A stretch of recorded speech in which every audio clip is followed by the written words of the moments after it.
Hello students, I am Toton Ghosh. I am an English tutor.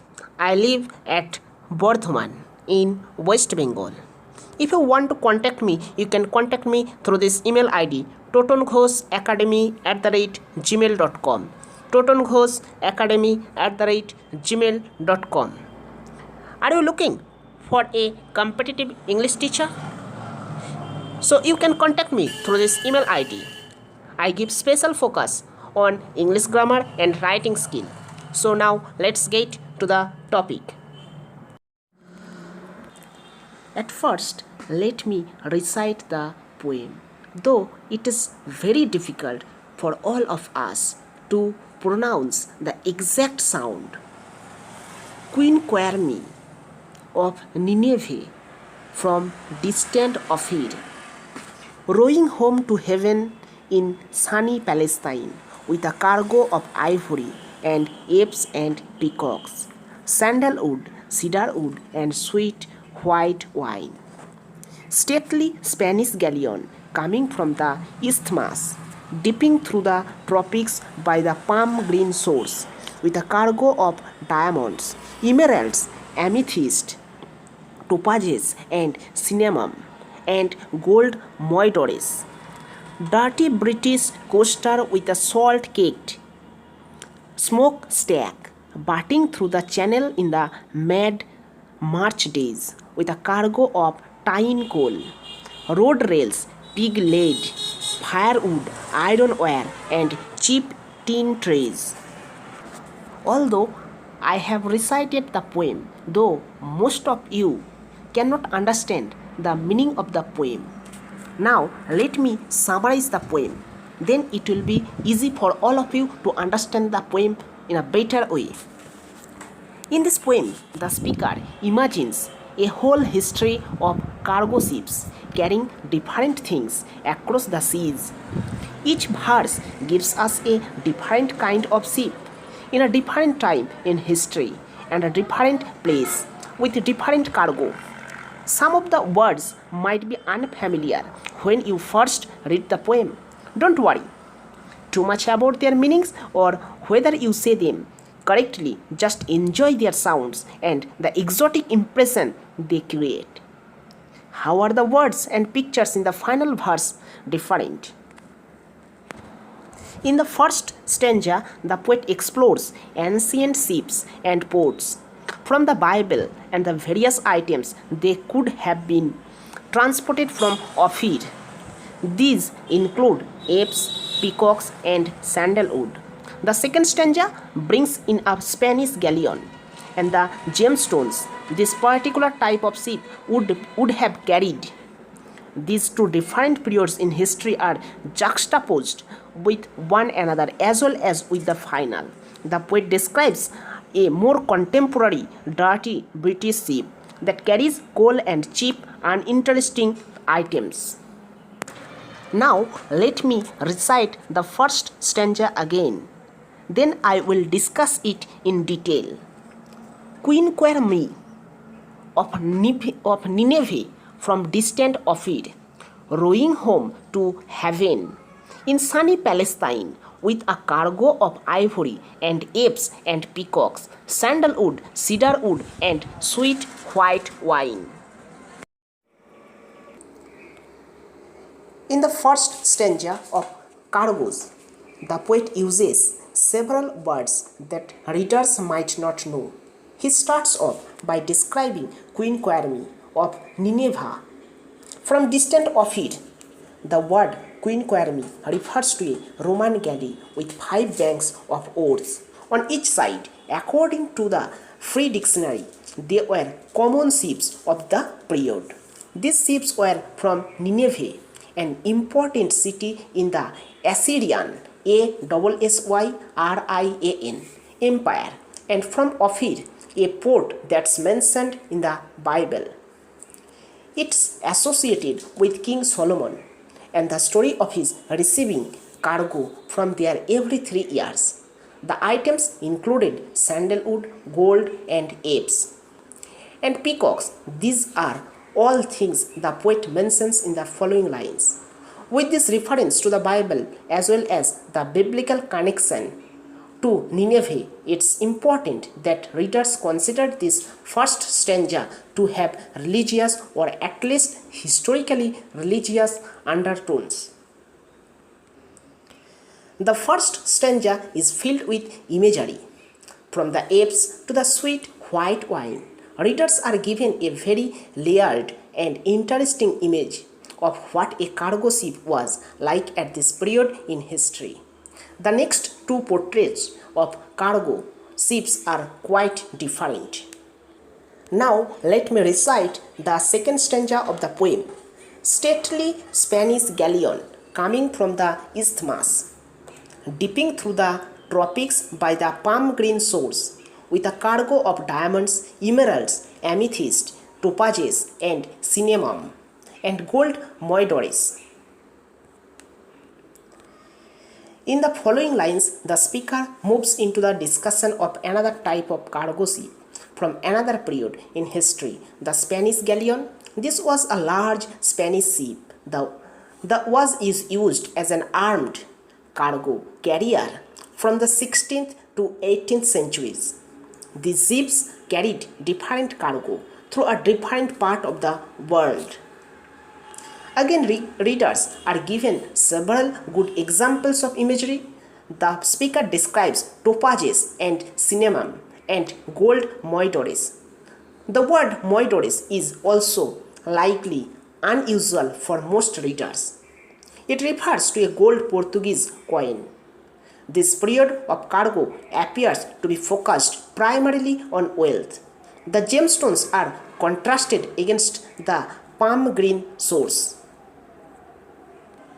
Now let me recite the third stanza of the poem.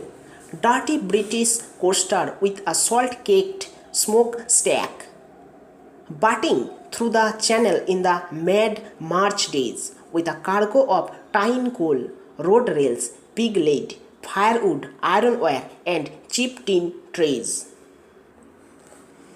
The final stanza of Cargoes brings the reader towards the present day. The speaker discusses the dirty British coaster with a salt-caked smokestack.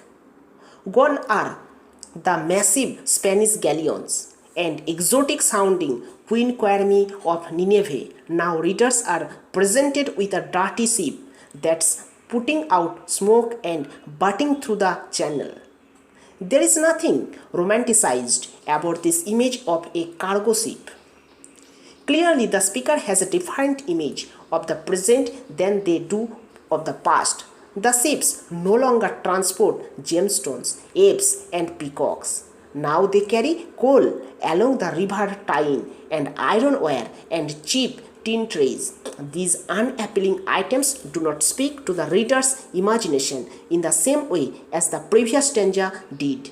A change has come over the world that corresponds with industrialization.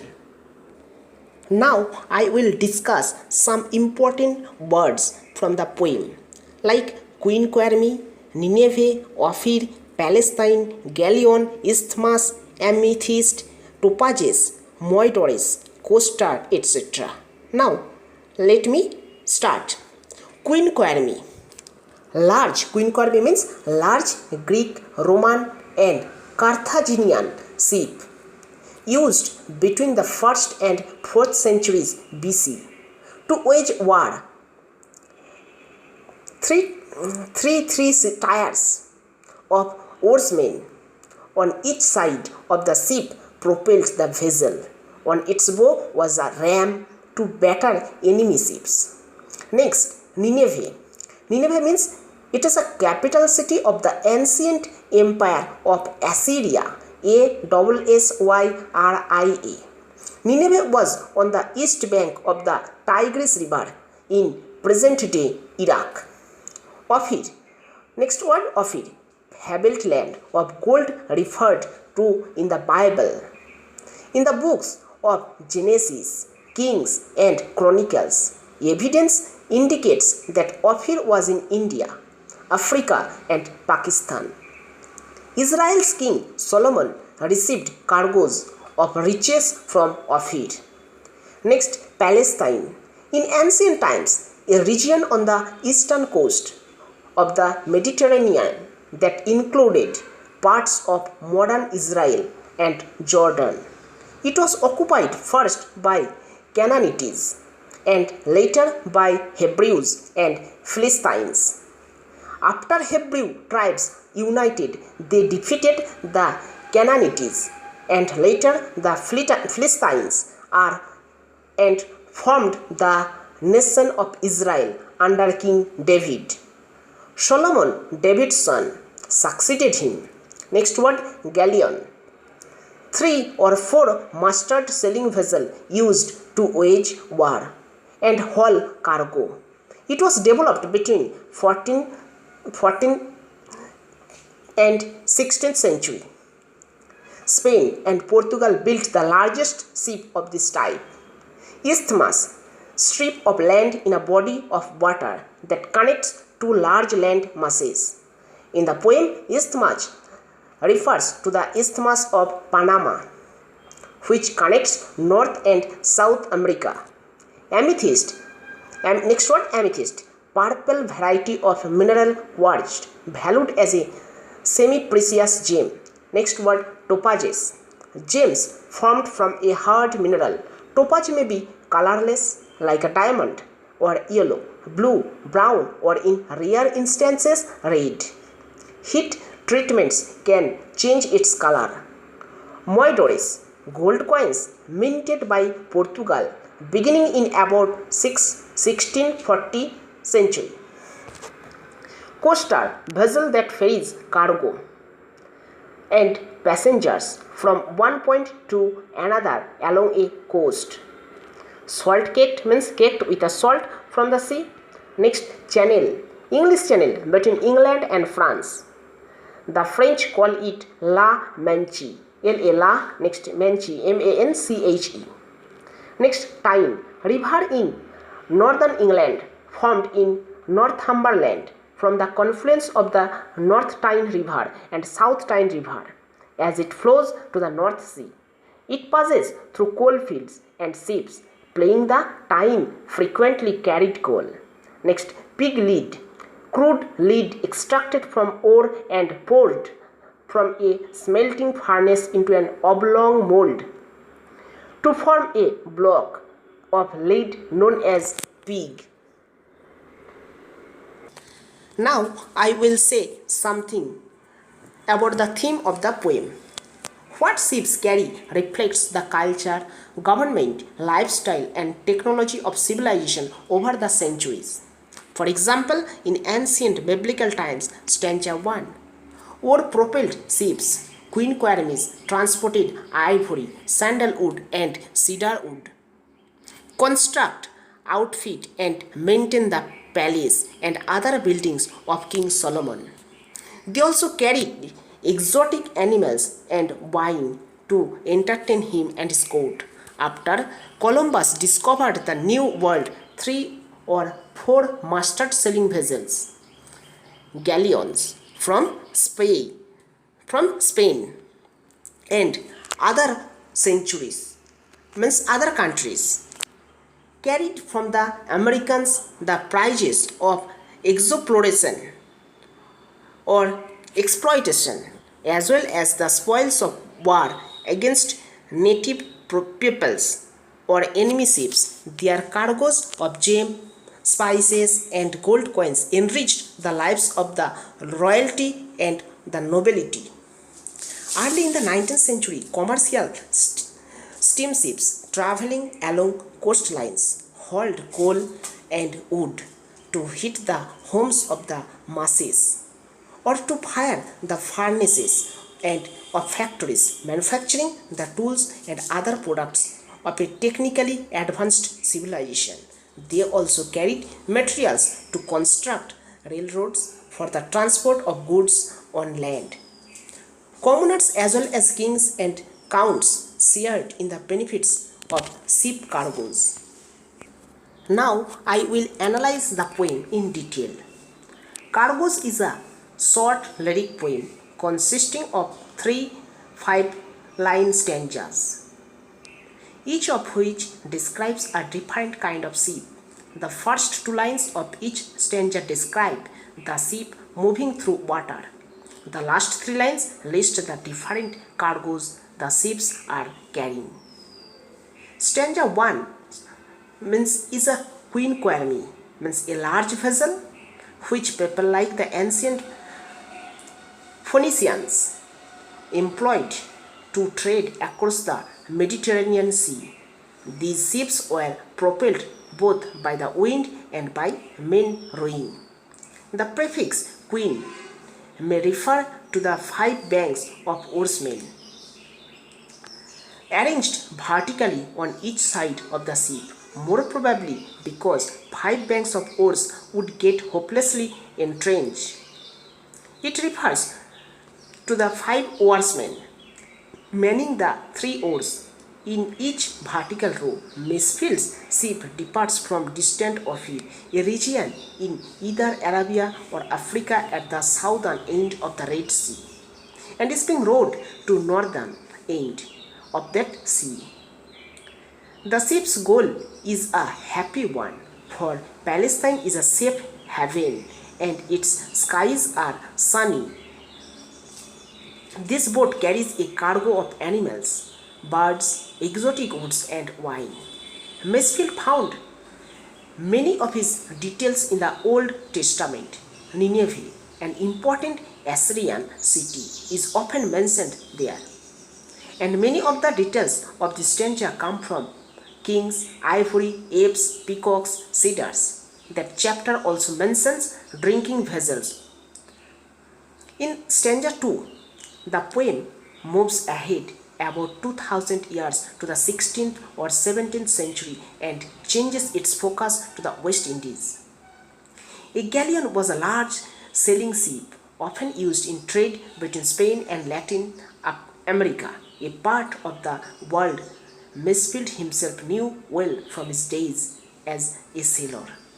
This stately, splendid, dignified, majestic ship begins its journey at the Isthmus of Panama and progresses with the vessel's normal up and down motion through the verdant and beautiful islands of Caribbean.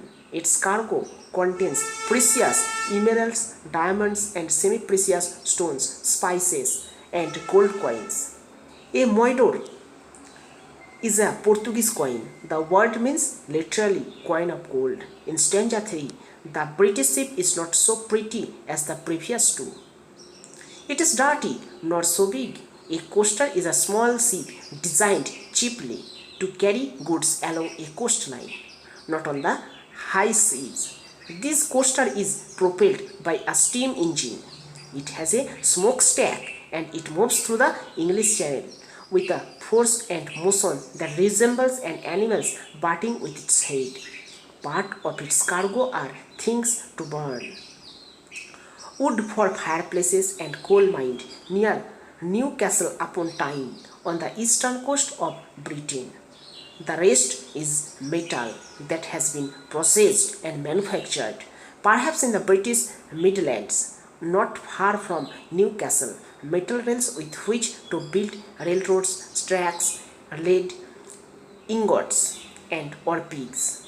Items of hardware made of iron and chipped in trays. I think the poem is clear to all of you. If you like the video, so don't forget to subscribe my channel. Thank you.